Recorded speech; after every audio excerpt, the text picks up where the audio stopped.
this tutorial I'm going to show you how to remove the memory card from a SpyWatch camera. Okay?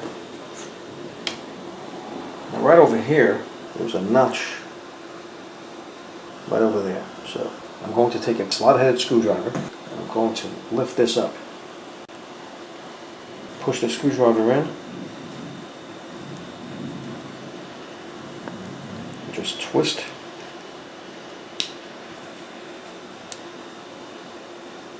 Now just press under the seam over here, and that's it.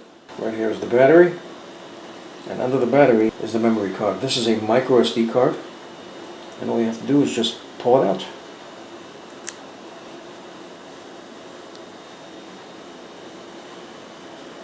So there you go. That is how to remove the memory card from a SpyWatch camera. So I hope you found this video useful. If you have, please show your support for this channel by subscribing.